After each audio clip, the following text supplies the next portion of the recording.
Errol Musk, father of Elon Musk. In this episode, we discuss how it was raising and teaching and nurturing the richest man in the world. He's in Dubai for some meeting with some very, very important people. And he has some big projects. His past has a plethora of controversy surrounding him. Some of them very crazy. And Elon has continuously talked badly about him. I want to be clear, he is an extremely talented engineer. Might be the best real-time artist I've ever seen. He's got a lot of talents, but unfortunately, he has a few screws loose. My father has serious issues. Okay, well, so you didn't have a happy childhood. It was very violent. Elon grew up with poverty or without money. Elon went to school in a Rolls-Royce every day. Really? Wow. You sometimes feel like you wish the world didn't know you. I had death threats and all kinds of things. We actually had the police was able to trace with telephone calls. Oh my God. The newspapers would contact me for information. They could not get anyone from the government side to give them any information. And as a result, I was in the newspapers all the time. Do you think that's like a trend? If you go through that difficult, challenging upbringing, it leads to massive success later? Yes, of course, no one wants to put people through a difficult time. But I do think you don't learn anything if everything is just happening too easily for you. Is it true what Elon says? Did Elon grow up poor? Did he grow up rich? Is his father truly this evil man that Elon paints him out to be? You be the judge. Let me know in the comments what you guys think. Hope you guys enjoy this episode and hit subscribe for more. Good afternoon and thank you for returning back to this channel, the podcast where we discuss business, self-improvement and happiness.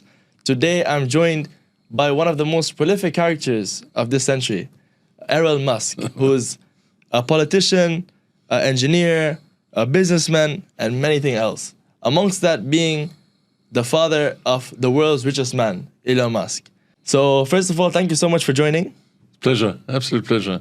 So first I would like to ask you, Errol, how would you introduce yourself? Well,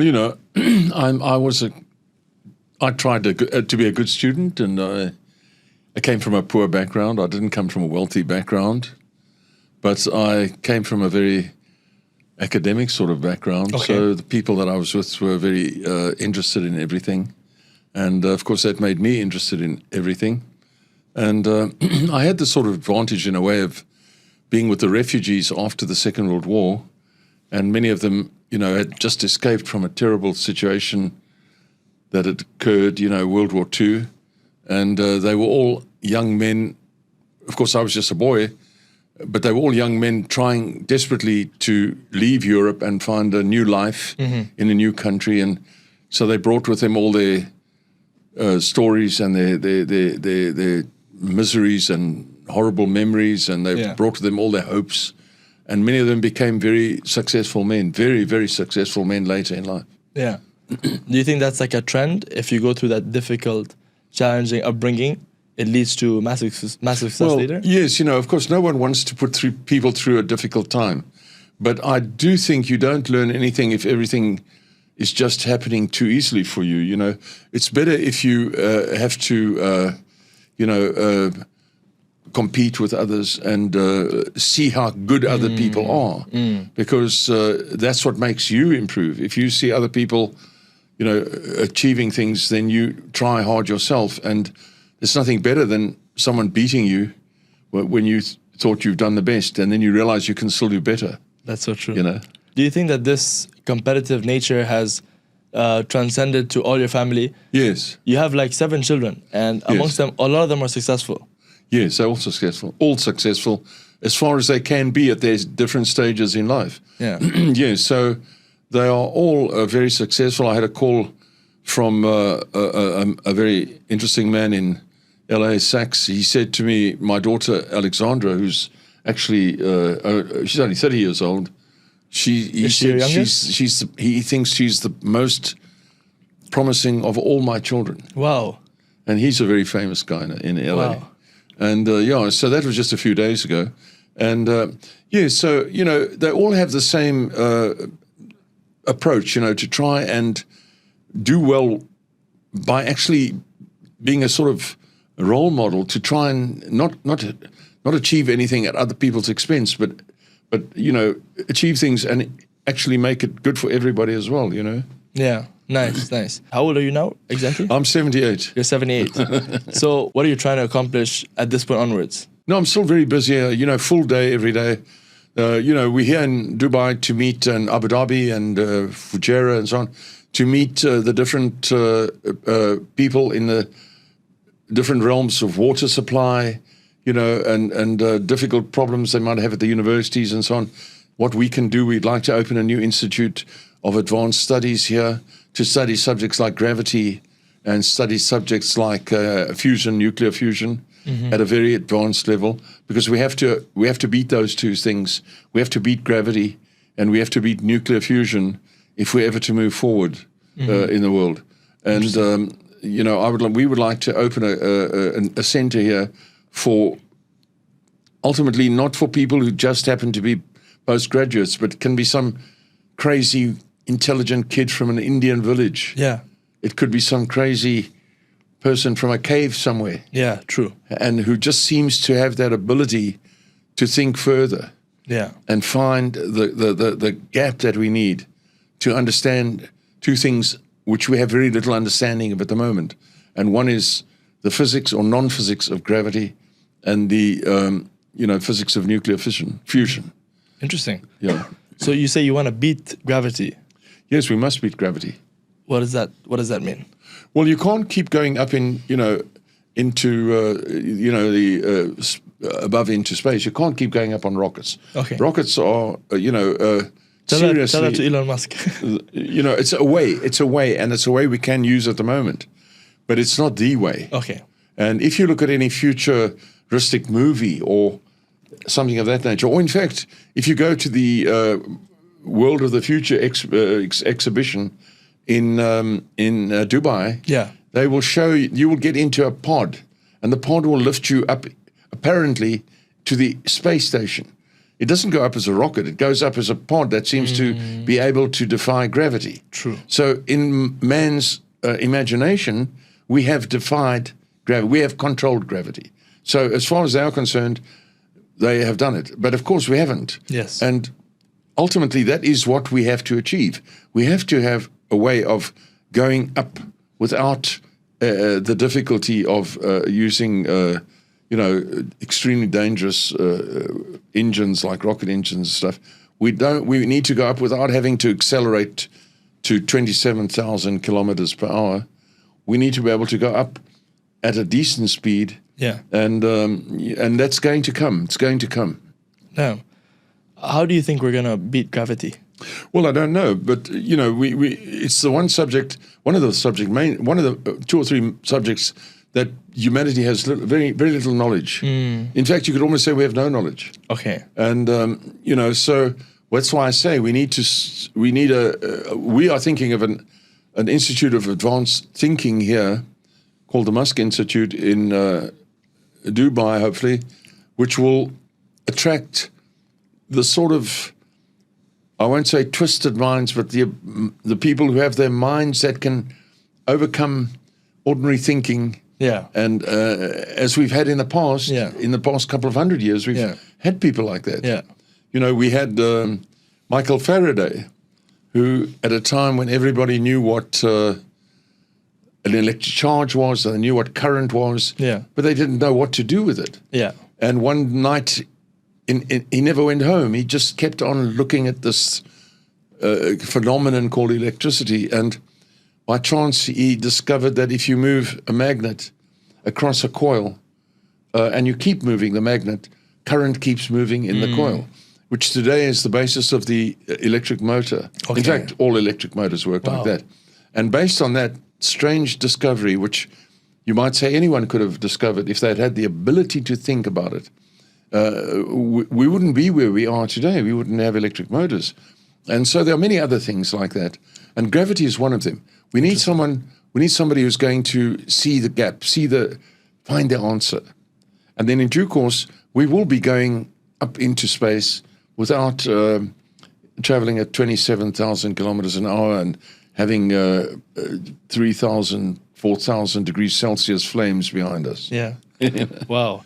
I mean, I'm listening to you talk, and how is it that everybody in this family has these, ambitions that are such larger than life? Who wakes up one day and says, I'm gonna defy gravity? What makes the Musk family wake up and have such massive ambitions, like the ones you're talking about today at your age, like 70, you're like, yeah, I'm gonna defy gravity and I'm working on nuclear fission. What makes that kind of mindset? What do you think that's? Well, I think that's, I mean, we're born like that. I certainly think about that all the time. So I don't, I often think about it. So I have a question then. You know, since forever, it feels like the Musk family has been under significant media attention, yeah? How have you managed to deal with all this media attention? For myself, in my case, I was at school, already a couple of things that happened at school. You know, I was chosen out of 5,000 children once at a thing that they took children from all over the country to test them and for aptitude, you know. Wow. And then they singled me out on that occasion. Wow. And, you know, I was a very young boy. I grew up very poor, so I was really, really concerned about, you know, hopefully that, you know, to be able to improve my circumstances, you know. Yes, yes. And, but luckily I was able to go to university. I had 7 scholarships to go to university. And then I came out of university. I soon became an active politician in my country. Yes. So then as a result of the fact that I was ultimately in opposition to a very entrenched apartheid structure, I was the only one who was in that position. Everybody else, I was up against everybody else. I was the only one. Well, I was the only one for 24 years, in fact. Wow. So anyway, so the upshot of that was not so much that, but that the newspapers would contact me for information, whereas no one would give the newspapers, which were generally wanting to, put an end to apartheid. But, you know, it was difficult. But the newspapers were prepared to publish, you know, anti-apartheid articles, and they could not get anyone from the government side to give them any information. But because I was not part of the government, I was able to give them information. And as a result, I was in the newspapers all the time. So you had the media. Yeah, you know, and I had death threats and all kinds of things. Oh, yes, we had death threats. We had we actually had the police was able to trace with telephone calls. Oh my God! Find the people who were making the death threats, arrest them, and so forth. You know, and so I've been in the news for a long time, and then after after a while, my Elon's mother was quite involved in the press as a fashion model, and then pretty soon, it wasn't very long that Elon and Kimbal, my 2 sons, you know, were in the news a lot. With first they put the newspapers in America onto the internet, and then soon after that, Elon, started and sold PayPal, which today, does about half the transactions on the internet. Yes. So then suddenly we were, news, and celebrities, and then of course it just went on from there. After that. Interesting. You know, I have a question between me and you. You often go on podcasts, interviews, the mainstream media, some of the biggest news publications. Yeah. Do you sometimes wish that they asked you less about Elon and your life with Elon and just about yourself, or is it fine for you? Oh, no, I don't. Do you enjoy talking about? No. I don't mind who they ask me about. No. I mean, I don't think I'm that interesting. I mean, obviously, Elon is very interesting, but then on that basis, all my children, to me, are very interesting, you know. So if you were to ask me who my most interesting child is, it's my son is 7. He's 7 years old. Wow. You know. He's probably the most interesting for me at the moment because I just can't believe how quick he is. Wow, he's going to be the next big thing. He's very quick, and so that fascinates me. What's his name? Rush. Rush. Yes. We can expect him to be the next, the world's first trillionaire. Well, I think he expects himself to be. What do you think?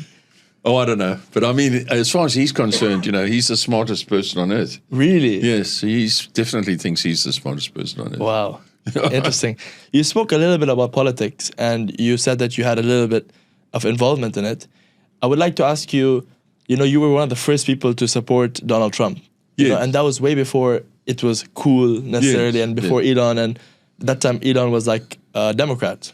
Yes. And you were supporting Donald Trump, and you were, I guess you and him have the same traditional old man values, Yes. Old masculine man values.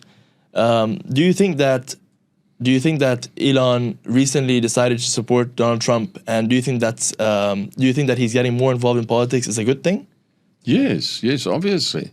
Yeah. You know, I mean, I don't think Donald Trump's ideas are old-fashioned. I don't think my ideas are particularly old-fashioned.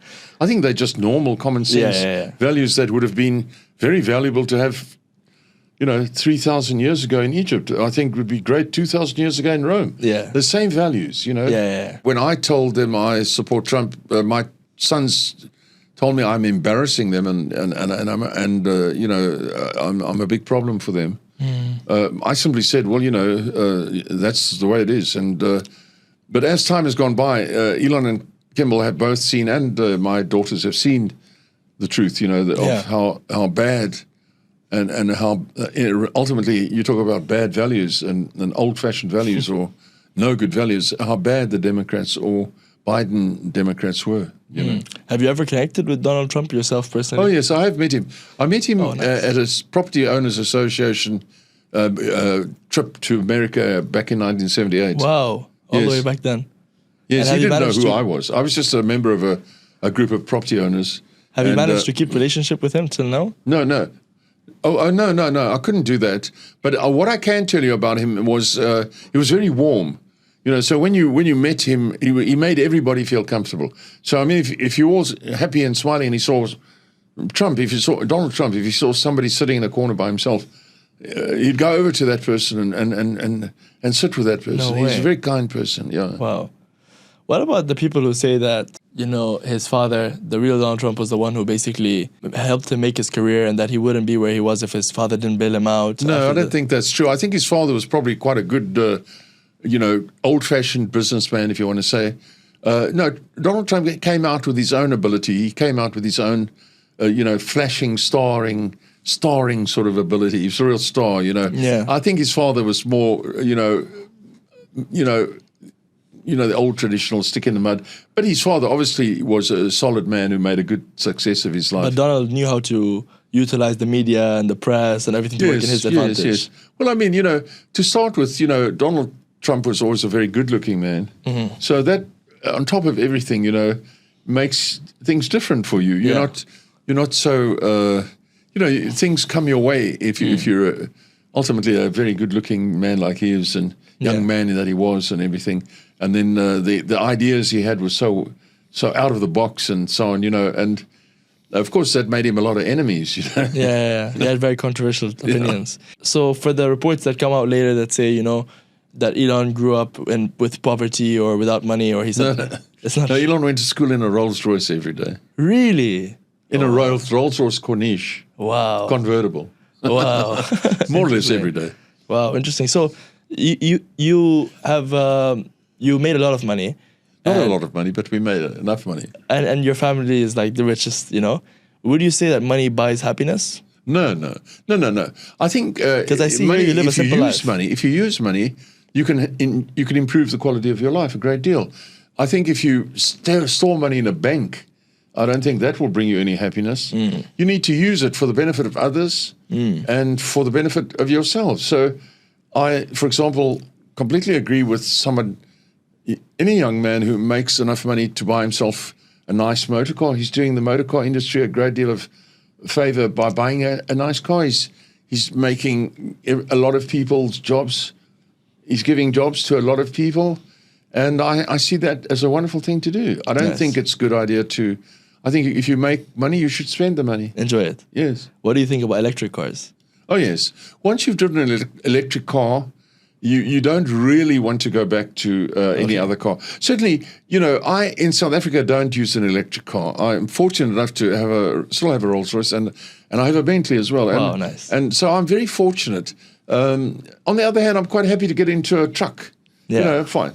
But we don't have electric cars in South Africa. But in America, it's very unusual for me to use a normal car in America because I go there quite a lot. Because we have a number of Teslas, and so you wouldn't even think of getting into a gas car, because why? Yeah. You just wouldn't. You wouldn't think of it because once you start with the electric car, you really can't easily go back to to a gas car with the boiling oils and the engine and the Issues. and the explosions and the exhaust pump gases and all that sort of stuff. It starts to sort of get on your nerves, you know. Yeah. Yeah. The electric car has a certain feeling of like seamlessness Well, and it just ease and fits the convenience. psyche. It just, if you have the opportunity, Yeah. it just fits a person's psyche perfectly. Because at the end of the day, Mercedes, Toyota, the best Toyota, Lexus, and so on, they really are trying to make a car that runs on gas or petrol, but it behaves like an electric car. So the car they're trying to make right now, you can't hear it, but you can really hear it. You can almost not hear it, and you can almost not feel the gears change. But at the end of the day, you still have boiling oils and water and boiling water. Mechanics. And explosions going on. Whereas with an electric car, of course, nothing's happening. I mean, if you put your head under the floor, you just see anything. Don't see No anything. combustion. Don't see anything. Yeah. Talking about the financial, your financial situation at that time when Elon was growing up, there's also reports that, you provided to Elon and Kimbal for their startup phase of Zip2 $28,000 of funding. Well, yes, I gave them all the cash money I could by going over with air tickets, and you take your business allowances and all that sort of stuff, and you take your wife or your mother. So I would take my girlfriend at that time and my mother and use their travel allowances, anything I could to get money over there. There was not much money in South Africa to take because it was very difficult to sell things. I had a yacht, an ocean-going yacht, which I'd beautiful, a 48-foot ocean-going yacht. I'd paid $400,000 for, and I sold it for $100,000 just to be able to send them the money. So a quarter of the price, but it's all I could do. Yeah. And the 28,000 I sent via Israel because you weren't allowed to send money out of the country. So I went to a place that they told me if you give this person this money, it was about $40,000. Then they will US dollars.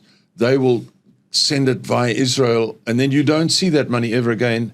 You just give it to them, and then you hope. Yeah. And then later on, the boys told me they received this money, 28,000. So the people that I gave it to took a little bit of commission along quite the way. large, yeah. So they took Quite a about large chunk, 25% commission. Yeah. Yeah. It's like that. Those days you used to make deals just based on trust and handshake agreements, right? Yes. You give But him the my cash, son's- shake his hand, and pray to God. Yes, but my son Kimball told me that without that money, which they were able to use for rent and food and so on, they would not have made it. So that little bit of money helped them a great deal. Right. Yeah. Of course, I can imagine. Yeah. I was talking about God right now. Are you someone who you'd see yourself as a religious person? Oh, yes. Yeah. You're a man of God. Of course. Nice. So you pray and Every day. wow, very nice. Very You know, I nice. was talking to I have some fabulous Muslim friends here, Muslim friends. And the Muslim people, as you know, they pray at 6 and then they pray at 9:30 and then they pray at 12. Yes. Then they pray at 3 and then Yes. they pray at 6. And we were talking and I said to them, you're lucky, I said. And they said, why? My friend Mohammed said to me, I said, well, I have to pray all the time. I don't get any gaps. At least they pray 5 times a day. I'm praying all the time. 24 hours a day, I'm praying. Yeah. There's no gaps for me. Yeah. Yeah. But I mean, you have a lot of things going for you. So it seems like your prayers are being answered. Well, yes, we are very lucky, and we somehow bump into very nice people all the time who are very helpful. Yeah. And we're living in a very enlightened age, although many people don't realize it. For all of us, for you young guys, you should be very grateful that you live in such an enlightened age. Yeah. When I was a young boy, even when I was your age, punishment included being hit or caned. Yeah. You don't have anything like that. We lived in a very enlightened age, a very happy age. Did you get beat up a lot when you were a kid? Oh yes, I grew up in. Your dad was a sergeant. Sorry, your dad was a sergeant, right? A sergeant. My dad was. He had no rank in the military during the war because he was in intelligence. Okay. So he had no rank. Okay. Because in intelligence you don't get any rank, you don't wear any badges. Okay. So he was 6 years in intelligence, with no rank, no insignia, no nothing. Because it's like under the radar. Sorry? It's like under the radar. Yes. Okay. And then after the war, he couldn't get any work, but he was a wreck after the war, my father. He was a physical wreck, shaking, you know. Oh, no way. Yeah. So he got a job he went back to the military, and they were the ones who gave him a chance to carry on. And so he was able to, he was not a very strong person after the war, and he was able to work in the army as a logistician or something like that for the rest of his life. And he died in his 60s, you know. Okay. And did he, when you were growing up, did he discipline you with like beatings? No. He was too shell-shocked, you know. Oh, okay. So you didn't get like a harsh no, not from my beating father. from your dad. No, he wasn't capable of that. He was too ruined by the war. But he tried, you know. He was everybody liked him. And, you know, all the people liked him. But my mother was very strict. Really? But not that. You see, I went to school in South Africa. They're very strict. Yeah. You know, very, very strict. And then when I was about 10 years of age, in South Africa, children were having a hard time. And everybody in South Africa was fighting with everybody else. And I think it had something to do with the political situation. So nobody liked anybody. Everybody, if you went to school, there were people on the way to the school who would fight with you. Wow. When you got to the school, there were people who would fight with you. Yeah. And on your way home, people would fight with you. So when I say fight with you, I mean really fight with you, you know, throw rocks at you, you know. Wow. And then when I was about 10 years of age, I went with my mother, unfortunately, couldn't take it with my father anymore. So she took me and my young brother, who's now a surgeon, back to England, to live in England. So we lived in England for 2 years. And that was an amazing experience for me because I saw how much the English people were so kind to children. Your mom was British, right? Yes. And the English people, there I saw that it's possible that people actually love children. Yeah. You know, I didn't know that. I from South Africa, I didn't know that. But my father eventually managed to get some money, and my mum left England with us and took us back to South Africa, where we bought a house. But we hadn't been back in South Africa a week when our house was thrown full of dirt and rubbish and garbage and stuff, to tell us to leave because we are not wanted and all that sort of stuff. South Africa was a terrible place at that time. Errol, you mentored and you fathered some of the most successful men on this planet. What's your advice to people watching this who want to know how to be successful? They want to know how to reach financial freedom. They want to be billionaires. What's your advice to that generation? Well, you know, I see so many successful young people today that I don't think they need any advice from me. You know, I've never seen anything like it, the extent to which people are prepared to go. I don't think you should lose your patience, you know, with things. And I certainly do believe you should follow your gut, your gut feel, and follow your heart. I mean, one thing you mustn't do is do something that you don't like. It's, as Kimbal and Elon, or especially Elon, you must enjoy what you're doing. And if you don't enjoy what you're doing, if it doesn't matter what it is, if you like digging ditches and you love it, you'll make yourself a millionaire out of being a ditch digger. Yeah. It's just, if you're a great garbage man, you're going to make yourself a millionaire. True. It's just a question of what you like doing. The answer is to keep focused, and I notice nearly everybody is focused these days, and to do something that you like doing, that is passionate, that you don't want to go home. I discovered, you know, something that was quite interesting to me. Obviously, when I first started my work as a young consulting engineer, which I fell into that career by accident, more or less, by chance. But I used to, in those days, work weekends, work at night, you know, whereas a lot of my friends didn't in those days. And I was very successful. Very, very soon I was, you know, I was only, at 26 or 27 years age, I was on a par with men of 46, 48, 47, you know, immediately. But when I went to America, when my sons started their business, I was quite amazed to find that they worked every day from 6 o'clock in the morning until 10 o'clock at night. And they even had supper from work. You know, some people, you'd go for lunch and then you'd go for supper, and they would work on Saturdays and they'd work on Sundays, and they didn't want to go home. Yeah. And there was a sign in the first business which was handwritten. Yeah. Somebody made a joke, but it was a big sign, and it said, if you don't come in on Saturday, don't bother to come in on Sunday because you're fired. No way. It's a joke, Okay. but somebody put it up, and That was in Elon's Cambridge in Palo Alto. Okay, like university. No, this was when they started Zip2. Oh, okay. This is in Elon's office. Yes, in Palo Alto, Okay. Cambridge Street in Palo Alto. Wow. Their first office, they had some joker put this on, big sign across, and nobody ever took it down.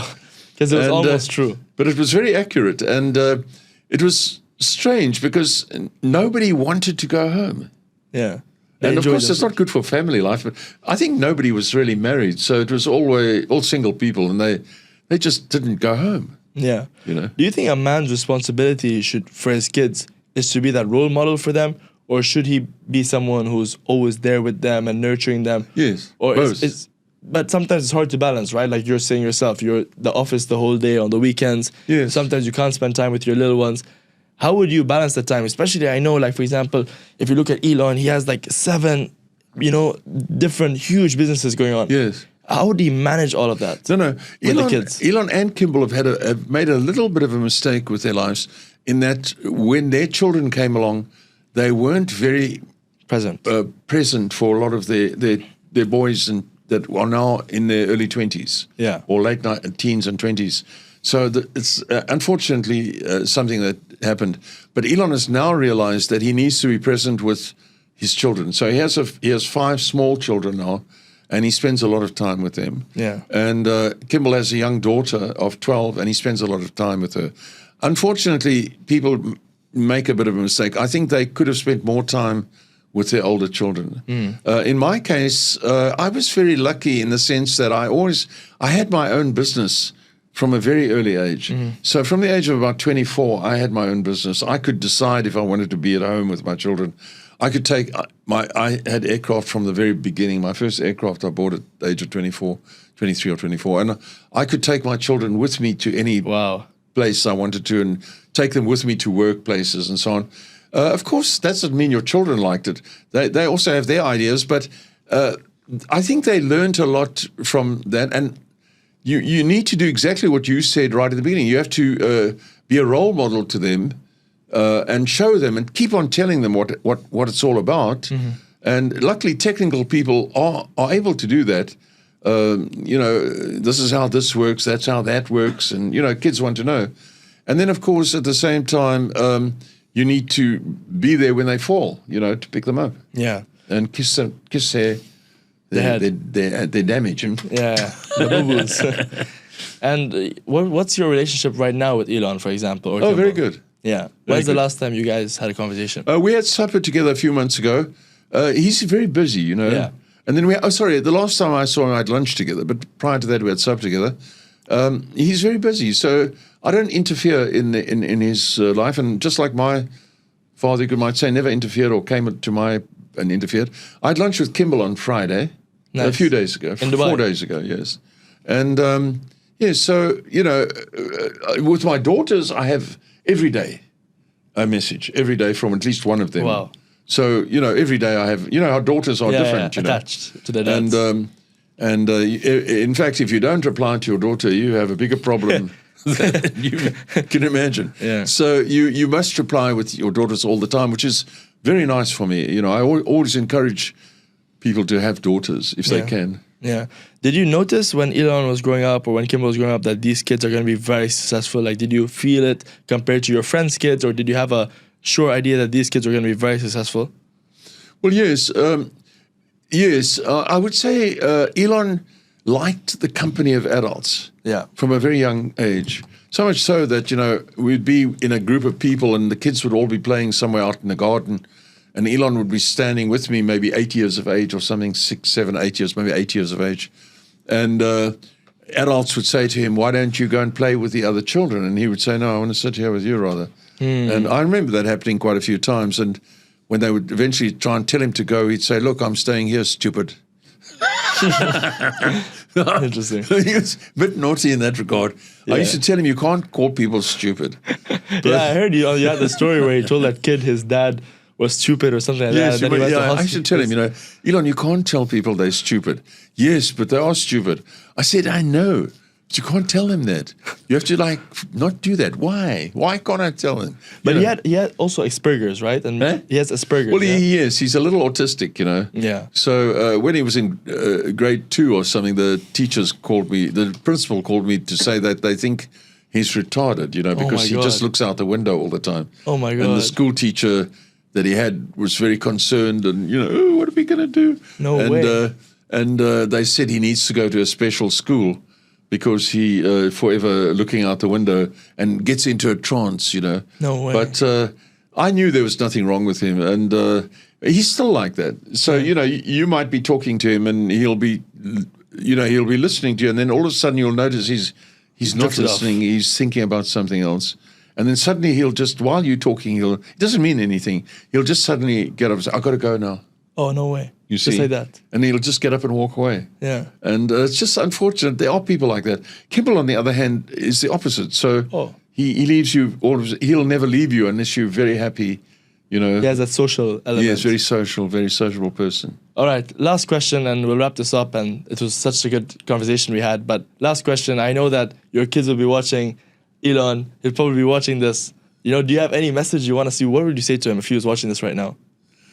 Well, keep it up. Let's keep going, Nice. And, And for the next generation of entrepreneurs. Yes, look at what Elon's done. I think there's a lot to be learned. Yeah. Look at what Donald Trump has done. Look how much they've spat on him and kicked him and thrown rocks at him, and he's still smiling. Yeah. So, I would say, look at what these people do. Look at what Elon's done. Look at what Trump has done, and you learn something from that. Yeah. And it's not only them. There are many people here who are the same. Yeah. Thank you so much for your time. It's been a pleasure.